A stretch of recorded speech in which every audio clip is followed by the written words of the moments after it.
ICC আয়োজিত বৈশ্বিক ফাইনালে এখন সবচেয়ে বেশি উইকেটের মালিক অস্ট্রেলিয়ার বাঁহাতি গতির ঝড় মিচেল স্টার্ক।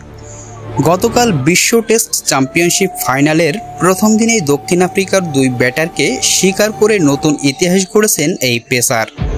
রায়াল রিকেলটনকে স্লিপে ওসমান খাজার হাতে ক্যাচ বানিয়ে টপকে যান ভারতের মোহাম্মদ শামিকে।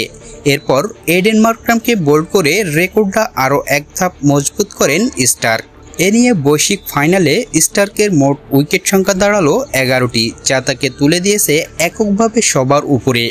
মিচেল স্টার্ক এখন পর্যন্ত খেলেছেন 5টি বৈশ্বিক ফাইনাল।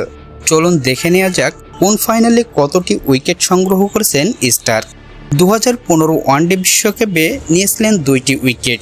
2021 টি-20 বিশ্বকাপে উইকেট শূন্য থাকলেও হয়েছিলেন চ্যাম্পিয়ন। 2023 টেস্ট চ্যাম্পিয়নশিপে নিয়েছেন 4 উইকেট, আর 2023 ওয়ানডে বিশ্বকাপে নিয়েছিলেন 3 উইকেট। আর 2025 টেস্ট চ্যাম্পিয়নশিপ ফাইনাল এখন পর্যন্ত চলমান, আর এই চলমান অবস্থায় প্রথম দিনই শিকার করেছেন 2টি উইকেট। অন্যদিকে ভারতীয় তারকা মোহাম্মদ শামির উইকেট সংখ্যা থেমে আছে 10-এ।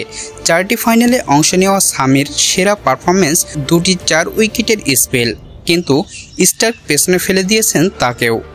এই তালিকায় স্টার্কের পরেই আছেন শামি। এরপর নিউজিল্যান্ডের ট্রেন্ট বোল্ট ও অস্ট্রেলিয়ার গ্লেন ম্যাকগ্রা দুজনেই 8টি করে উইকেট পেয়েছিলেন তাদের ফাইনাল ক্যারিয়ারে। বাঁহাতি পেস আক্রমণের ধার আর ফাইনালে স্টার্কের উপস্থিতি যেন প্রতিপক্ষের জন্য এক ভয়ঙ্কর বার্তা। যেখানে বড় মঞ্চ সেখানেই স্টার্ক। প্রতিটি ভিন্ন ফাইনালে ধারাবাহিকভাবে উইকেট তুলে নিয়ে প্রমাণ করেছেন বিশ্ব ফাইনালের সবচেয়ে ভয়ঙ্কর অস্ত্র তিনিই। আজ এ পর্যন্তই, দেখা হবে অন্য কোনো ভিডিও নিয়ে। সে পর্যন্ত আমাদের চ্যানেলটি সাবস্ক্রাইব করে পাশে থাকুন।